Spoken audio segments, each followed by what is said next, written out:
Hello everyone. இந்த வீடியோவில் நம்ம ஆப்ஜெக்ட் ஓரியன்டட் ப்ரோக்ராமிங்கில் கன்ஸ்ட்ரக்டர்னா என்ன அப்படிங்கிறத வந்து பார்க்கலாம். ஸோ இது வந்து போன வீடியோடைய கண்டினியூஷன் தான், ஓகேவா?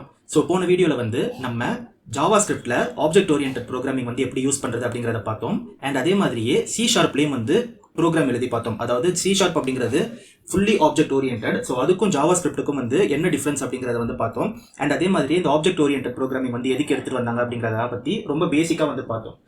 இன்கேஸ் அந்த வீடியோ வந்து நீங்கள் மிஸ் பண்ணியிருந்தீங்க அப்படின்னா கீழே டிஸ்கிரிப்ஷனில் நான் உங்களுக்கு லிங்க் கொடுக்குறேன். ஜஸ்ட் வந்து அதை போய் பார்த்துட்டு வாங்க, உங்களுக்கு வந்து ஃபாலோ பண்ண வந்து ஈஸியாக இருக்கும். இன்கேஸ் வந்து உங்களுக்கு வந்து ஒரு சின்ன ரிவிஷன் மாதிரி வேணும்னா ரொம்ப சிம்பிள் தான். நம்ம வந்து ஒரு 2 கிளாஸ் எழுதணும். இந்த கிளாஸ் வந்து என்ன பண்ணோம்னா ஆட், சப் அண்ட் ப்ராடக்ட் அப்படிங்கிறத வந்து 3 மெத்தட் வந்து நம்ம உள்ளே எழுதியிருக்கோம், அதை மட்டும் பண்ணோம். அண்ட் இந்த கிளாஸ் வந்து என்ன பண்ணோம்னா ஜஸ்ட் வந்து ஏரியாஸ், நான் சிம்பிளாக வந்து ஒரு 4 மெத்தட் வந்து எழுதியிருக்கேன். இது என்ன பண்ணோம்னா just area of circle, area of square, area of rectangle, circumference of circle அப்படிங்கிற 4 விஷயத்தை மட்டும் உங்களுக்கு வந்து வாங்கி கொடுக்கும். ஸோ இவ்வளோதான் வந்து கான்செப்ட். ரொம்ப சிம்பிளான ஒரு கான்செப்டாக தான் வந்து நம்ம பண்ணியிருக்கோம். இப்போ வந்து ஜஸ்ட் வந்து நீங்கள் என்ன பண்ண போகிறோம் அப்படின்னா கன்ஸ்ட்ரக்டர்னா என்ன அப்படிங்கிற ஒரு விஷயத்தை வந்து பார்க்க போகிறோம். ஸோ கன்ஸ்ட்ரக்டர் அப்படிங்கிறது வந்து என்னதுன்னா இந்த மெத்தடை வந்து நம்ம கிரியேட் பண்ணும்போதே வேல்யூ கொடுக்கலாம், ஓகேவா? கன்ஸ்ட்ரக்டருக்கு வந்து ரெண்டு முக்கியமான ஃபீச்சர் தான் இருக்குது. ஒன்று வந்து assigning value, ஓகேவா, while creating instance. ஸோ இது வந்து ஃபர்ஸ்ட் ஒன்று. செகண்ட் ரொம்ப முக்கியமான ஒரு விஷயம் என்னன்னா வேலிடேட்டிங் டேட்டா. ஏன்னா ஜாவா ஸ்கிரிப்டை பொறுத்த வரைக்கும் நீங்கள் வந்து இங்கே கொடுக்குற மாதிரி C#ல கொடுக்குற மாதிரி இன்டீஜரை தான் கொடுக்குறோன்னு வந்து சொல்ல போகிறது கிடையாது. உங்கள் இஷ்டத்துக்கு வந்து நீங்கள் என்ன வேணால் கொடுத்துக்கலாம். ப்ரோக்ராமை ரன் பண்ணும்போது தான் வந்து உங்களுக்கு எரர் வரும் இல்லையா? ஸோ அதனால வந்து நீங்கள் டேட்டா வேலிடேட் பண்ணுறதுக்கு வந்து யூஸ்ஃபுல்லாக இருக்கும். அண்ட் அதே மாதிரியே வேல்யூ வந்து அசைன் பண்ணுறதுக்கு ஈஸியாக இருக்கும். ஸோ இப்போ வந்து நீங்கள் பார்த்தீங்கனாலே தெரியும், நம்ம வந்து இந்த அரித்மெட்டிக் ஆப்ரேஷன் போட்டுட்டு நம்ம என்ன பண்ணியிருக்கோம்னா ஒரு புது இன்ஸ்டன்ஸ் வந்து கிரியேட் பண்ணியிருக்கோம், ஓகேவா? அண்ட் அதுக்கப்புறமா அதில் இருக்க மெத்தடை கால் பண்ணி உள்ள வந்து வேல்யூஸாக பாஸ் பண்ணுறோம். ஸோ ஒரு வாட்டியும் நீங்கள் வந்து ஒரு வாட்டியும் வந்து உள்ள மெத்தடை பாஸ் பண்ணி வேல்யூ வந்து இது பண்ணுறதுக்கு பதிலாக டேரெக்டாக நீங்கள் வந்து ஃபங்க்ஷனை வந்து கிரியேட் பண்ணும்போதே, அதாவது இன்ஸ்டன்ஸை கிரியேட் பண்ணும்போதே வந்து வேல்யூ கொடுத்துக்கலாம். அதுக்கு தான் வந்து கன்ஸ்ட்ரக்டர் யூஸ் ஆகுது. ஸோ இப்போ வந்து இது எப்படி இம்ப்ளிமெண்ட் பண்ணணும் அப்படின்னா ஜஸ்ட் வந்து டாப்ல, அதாவது நீங்கள் எங்கே வேணாலும் யூஸ் பண்ணிக்கலாம். பட் வந்து பொதுவாக வந்து கன்ஸ்ட்ரக்டரை வந்து ஃபர்ஸ்ட் மெத்தடாக வச்சிருப்பாங்க. ஸோ கன்ஸ்ட்ரக்டர் அப்படிங்கிறதுமே வந்து ஒரு மெத்தட் தான். எப்படி வந்து ஆட் ஒரு மெத்தடோ, சப் ஒரு மெத்தடோ, ப்ராடக்ட் ஒரு மெத்தடோ, கன்ஸ்ட்ரக்டர் ஒரு மெத்தட். பட் கன்ஸ்ட்ரக்டர் வந்து எதையுமே வந்து ரிட்டர்ன் பண்ணாது. ஸோ இதுதான் வந்து ரொம்ப முக்கியமான ஒரு விஷயம். கன்ஸ்ட்ரக்டர் ஜாவா ஸ்கிரிப்ட்ல எதையும் ரிட்டர்ன் பண்ணாது, ஓகேவா? ஸோ இதை வந்து நல்லா ஞாபகம் வச்சுக்கோங்க. இது எப்படி யூஸ் பண்ணணும்னா ஜஸ்ட் வந்து கன்ஸ்ட்ரக்டர் அப்படிங்கிறத வந்து கொடுத்துக்கோங்க. கொடுத்துட்டு ஓப்பன் பண்ணிக்கோங்க. ஸோ இவ்வளோதான் கன்ஸ்ட்ரக்டர் வந்து நம்ம கிரியேட் பண்ணியாச்சு. இப்போ நம்ம வந்து ஏபின்னு எல்லா இடத்துலையும் போட்டிருக்கோம் இல்லையா? ஸோ இதுக்கு பதிலாக நான் என்ன கொடுத்துக்கிறேன்னா இங்கே வந்து A and B அப்படிங்கிறத வந்து நான் கொடுத்துக்கிறேன், ஓகேவா? ஸோ எப்படி வந்து இங்கே போன வீடியோவில் வந்து இங்கே A அப்படிங்கிறதுக்கு வந்து ஒரு வேல்யூ அசைன் பண்ணுமோ, பை அப்படிங்கிறதுக்கு வந்து ஒரு வேல்யூ அசைன் பண்ணுமோ, AB அப்படின்னு வந்து நான் 2 எடுத்துக்கிறேன், ஓகேவா? இப்போ நம்ம வந்து என்ன பண்ண போகிறோம் அப்படின்னா கன்ஸ்ட்ரக்டரில் வந்து ஏவையும் பிஏவும் வந்து இன்புட்டாக வாங்க போகிறோம், ஓகேவா? வாங்கிட்டு கன்ஸ்ட்ரக்டரில் வர வேல்யூவை இங்கே வந்து நம்ம அசைன் பண்ண போகிறோம். ஸோ திஸ் கீவேர்ட் வந்து போன வீடியோவில் வந்து நான் சொல்லி கொடுத்துருப்பேன், ஞாபகம் இருக்குன்னு நினைக்கிறேன். ஸோ ரொம்ப சிம்பிள் தான். this.a அதாவது குளோபலாக இருக்கிற எல்லாத்தையுமே வந்து நீங்கள் திஸ் போட்டு தான் எழுதணும். ஸோ இதில் நீங்கள் பார்த்தீங்கன்னா பை இருக்குது, நான் this.py தான் போட்டு எழுதியிருக்கேன் இல்லையா? அந்த மாதிரி நீங்கள் குளோபலாக அசைன் பண்ணுறதை திஸ் போட்டு எழுதணும். அண்ட் நீங்கள் நார்மலாக போடுறது அந்த ஃபங்க்ஷனுக்கு சொந்தமானது. இப்போ ஃபார் எக்ஸாம்பிள் வந்து இந்த கன்ஸ்ட்ரக்டருக்குள்ளே இந்த A and B வந்து ரைட் சைடில் இருக்கிற ஏவும் ரைட் சைடில் இருக்க பியும் வந்து ஆர்குமெண்ட்டில் இருக்கிற A and B, அதாவது இந்த மெத்தடுக்கு சொந்தமானது. this.a this.b அப்படிங்கிறது இந்த AB, ஓகேவா? ஸோ இவ்வளோ தான். இப்போது நமக்கு வந்து இது தேவையில்லை. ஸோ ஜஸ்ட் வந்து டெலிட் பண்ணிவிடுங்க. this.a, ஓகேவா? அண்ட் அதே மாதிரியே this.b. சேம் சிம்பிள் தான், சிம்பிளான கான்செப்ட் தான். this.a this.b. ஸோ அவ்வளோதான். நீங்கள் ப்ராடக்ட்டுக்கு வந்து நான் இப்போதைக்கு விட்டுறேன். பட் வந்து இது எப்படி ஒர்க் ஆகுது அப்படிங்கிறத வந்து ஃபஸ்ட்டு பார்க்கலாம். ஸோ இப்போ நீங்கள் பார்த்தீங்கன்னா இந்த ஆட் வந்து எந்த ஒரு ஆர்குமெண்ட்டுமே வந்து வாங்கலை. ஸோ அதனால வந்து நான் இதை இங்கேருந்து ரிமூவ் பண்ணிடுறேன், ஓகேவா? பட் வந்து கன்ஸ்ட்ரக்டர் அப்படிங்கிறது வந்து உங்களுக்கு 2 ஆர்குமெண்ட் வாங்குது, A and B. நீங்கள் வந்து இதை இப்படியே வந்து நீங்கள் கொடுத்தீங்கன்னா உங்களுக்கு வந்து NaN வரும், இல்லை அன்டிஃபைன்ட் வரும், இல்லைனா வந்து எரர் வரும். நான் ஜஸ்ட் வந்து உங்களுக்கு ப்ளே பண்ணி காட்டுறேன். ஸோ பார்த்தீங்கனாலே தெரியும் உங்களுக்கு வந்து நாட் ஏ நம்பர்னு வருது. ஏன்னா வந்து ஏவும் this.a this.b அப்படிங்கிறது வந்து இங்கே வந்து உங்களுக்கு வந்து எதையுமே வந்து இனிஷியலைஸ் பண்ணலை, கரெக்டாக? ஸோ அதனால வந்து இப்போது இந்த கன்ஸ்ட்ரக்டர் அப்படிங்கிறது என்னதுன்னா ஃபங்க்ஷனை வந்து நீங்கள் இன்ஸ்டன்ஸ் கிரியேட் பண்ணும்போது அதுக்கு வந்து வேல்யூ கொடுத்துக்கலாம். ஸோ இந்த இடத்துல வந்து நீங்கள் 2,4ன்னு கொடுத்தீங்கன்னா, ஸோ கொடுத்துட்டு ப்ளே பண்ணி பார்த்தீங்கன்னா உங்களுக்கு வந்து 6ன்னு சொல்லிட்டு ஆன்சர் வரும். சேம் கதை தான். இங்கே வந்து சப்புன்னு கொடுத்துக்கோங்க. கொடுத்தீங்கன்னா உங்களுக்கு வந்து -2ன்னு சொல்லிட்டு ஆன்சர் வரும், ஓகேவா? ஸோ நான் சேவ் பண்ணலை. சேவ் பண்ணிவிட்டு பார்த்தீங்கன்னா -2ன்னு சொல்லிட்டு உங்களுக்கு ஆன்சர் வரும்.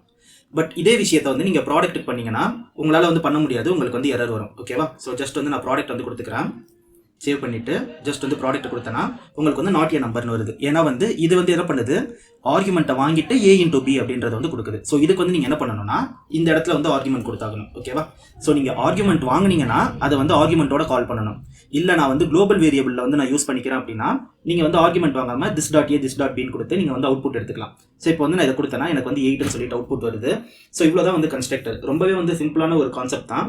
குளோபல் வேரியபிளுக்கு நீங்கள் வந்து வேல்யூ அசைன் பண்ணணும்னா கன்ஸ்ட்ரக்டருக்குள்ளே போய் நீங்கள் அசைன் பண்ணிக்கலாம். கன்ஸ்ட்ரக்டருக்குள்ளே போய் நீங்கள் அசைன் பண்ணிவிட்டு இந்த இடத்துல வந்து நீங்கள் புதுசாக இன்ஸ்டன்ஸ் கிரியேட் பண்ணும்போது 2,4. சரி, இப்போ வந்து உங்களுக்கு வந்து ஒரு கொஸ்டின் வரும். ஓகேவா? எதுக்கு இந்த கன்ஸ்ட்ரக்டர் வந்து நம்ம கொடுக்கணும்? ஓகேவா? ஸோ இங்கே வந்து நான் a = 2ன்னு கொடுத்துக்கலாமே அண்ட் b = 4ன்னு கொடுத்துக்கலாமே. எனக்கு வந்து சேம் ஆன்சர் தான் வந்து வரப்போகுது. கரெக்டாக? ஸோ இப்போ வந்து நான் இதை ப்ளே பண்ணேன்னா எனக்கு சேம் ஆன்சர் தான் வருது. பட் வந்து ஏன் கன்ஸ்ட்ரக்டர் கொடுக்குறோம் அப்படின்னா, ஸோ நான் வந்து இதை ரிமூவ் பண்ணிடுறேன். ஸோ உங்களுக்கு வந்து சேம் ஆன்சர் தான் வந்து வரப்போகுது. ஸோ ஏன் வந்து இந்த மாதிரி கன்ஸ்ட்ரக்டர் அப்படிங்கிறத வந்து ஒன்று கொடுக்கணும்னா, இப்போ நான் அரித்மேட்டிக் அப்படின்னு சொல்லிட்டு ஒரு இன்ஸ்டன்ஸ் கிரியேட் பண்ணியிருக்கேன். இப்போ வந்து நான் இன்னொரு இன்ஸ்டன்ஸ் வந்து கிரியேட் பண்ணணும்னு நினைக்கிறேன். ஓகேவா? சும்மா வந்து ARITH வந்து கொடுத்துக்கிறேன். இப்போ நான் இந்த மெத்தடை கால் பண்ணாலும் எனக்கு வந்து இதே வேல்யூஸ் தான் வரும். ஓகேவா? ஸோ நான் வந்து இதை அப்படியே காப்பி பண்ணி கீழே வந்து பேஸ்ட் பண்ணுறேன். ஸோ இது வந்து நமக்கு தேவையில்லை. இப்போதைக்கு வந்து நம்ம இதை தூக்கிடலாம். ஓகேவா? ஸோ உங்களுக்கு வந்து 6 - 2 6 - 2 தான் இருக்குது. பட் வந்து நான் என்ன பண்ணணும்னு நினைக்கிறேன்னா, இந்த இன்ஸ்டன்ஸ்க்கு வந்து வேறு வேல்யூ கொடுக்கணும், இந்த இன்ஸ்டன்ஸ்க்கு வந்து வேறு வேல்யூ கொடுக்கணும்னு நினைக்கிறேன். ஸோ அது வந்து கன்ஸ்ட்ரக்டர் இல்லாமல் உங்களால் பண்ண முடியாது. ஸோ அதுக்கு தான் வந்து நம்ம என்ன பண்ணுறோம் அப்படின்னா, ஜஸ்ட் வந்து இந்த இடத்துல வந்து வேல்யூ அசைன் பண்ணாமல் கன்ஸ்ட்ரக்டர் வச்சு இப்போ வந்து நான் இங்கே சும்மா 1,3ன்னு கொடுத்துட்டு இங்கே வந்து 5,9ன்னு கொடுக்குறேன் அப்படின்னா, ஸோ எனக்கு வந்து டிஃப்ரெண்ட்டான அவுட்புட்ஸ் வந்து உங்களுக்கு வரும். ஸோ இதனால தான் வந்து நம்ம கன்ஸ்ட்ரக்டர் வந்து யூஸ் பண்ணுறோம். ஸோ இவ்வளோ தான் வந்து ஜாவாஸ்கிரிப்ட்ல வந்து கன்ஸ்ட்ரக்டர். ஸோ அகெயின் நம்மளுடைய மெயின் மோட்டிவ் வந்து C# வந்து லேர்ன் பண்ணுறது தான், ஆப்ஜெக்ட் ஓரியன்டட் ப்ரோக்ராமிங் லாங்குவேஜ் வந்து லேர்ன் பண்ணுறது தான். பட் வந்து நிறைய பேர் வந்து இங்கே நம்ம சேனல் பார்க்குறவங்க வந்து ஜாவாஸ்கிரிப்ட் வியூவர்ஸாக இருப்பீங்க. அதனால வந்து நான் ஜாவாஸ்கிரிப்ட் பண்ணி காட்டினேன். ஸோ இப்போ வந்து நம்ம C# போய் இதே வேலையை வந்து பார்க்கலாம். ஓகேவா?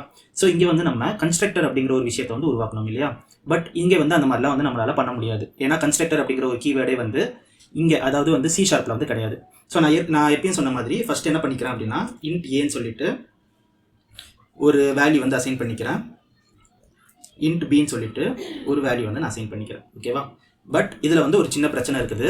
நீங்கள் வேல்யூ அசைன் பண்ணுறதுக்கு முன்னாடி அது வந்து ப்ரைவேட்டா பப்ளிக்கா அப்படிங்கிறத வந்து நீங்கள் அசைன் பண்ணிடணும். ஓகேவா?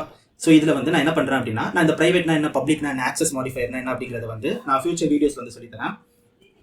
ஜஸ்ட் வந்து நான் பப்ளிக்னு போட்டுக்கிறேன். ஓகேவா? இப்போ கன்ஸ்ட்ரக்டர் வந்து இதில் எப்படி உருவாக்கணும் அப்படின்னா, ஸோ சிம்பிள் தான். இங்கே ஏபின்னு போட்டதுக்கு பதிலாக C# வந்து என்ன டேட்டா டைப் அப்படிங்கிறத வந்து போடணும். அது வந்து யார் யார் ஆக்சஸ் பண்ண போறா அப்படிங்கிறத வந்து போடணும். ஸோ இந்த private keyword, public keyword, protected கீவேர்ட்ல வந்து என்கேப்சுலேஷன் அப்படிங்கிற ஒரு கான்செப்ட் வரும். நான் வந்து அதை ஃபியூச்சரில் உங்களுக்கு கண்டிப்பாக சொல்லித்தரேன். ஸோ இப்போ வந்து கன்ஸ்ட்ரக்டர் உருவாக்கணும்னா ரொம்ப சிம்பிள். பப்ளிக்னு போட்டுக்கோங்க. போட்டுட்டு கிளாஸ் நேம் என்ன இருக்குதோ அதே நேமை காப்பி பேஸ்ட் வச்சுக்கோங்க. ஸோ அவ்வளோதான் வந்து நம்ம வந்து கன்ஸ்ட்ரக்டர் வந்து உருவாக்கியாச்சு. ஓகேவா?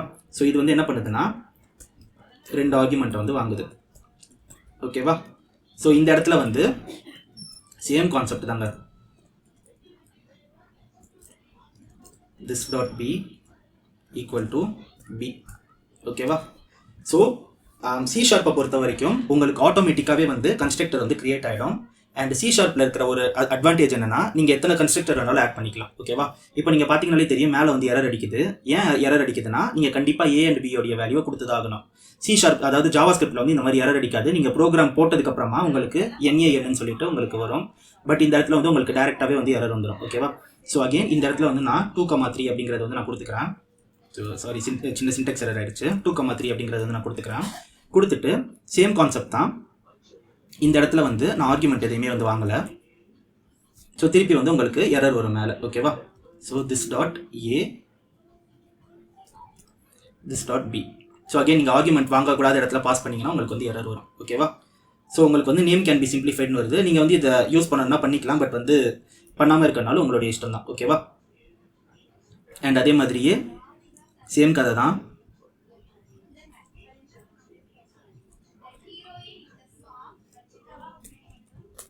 இந்த இடத்துல this dot a this dot b. ஓகேவா? ஸோ C# வந்து இப்போ ரொம்பவே வந்து அட்வான்ஸ் பண்ணிட்டாங்க. நீங்கள் இந்த this கீவேர்ட் வந்து போடணுன்ற அவசியம் கிடையாது. A + b வந்து கொடுத்துக்கலாம்.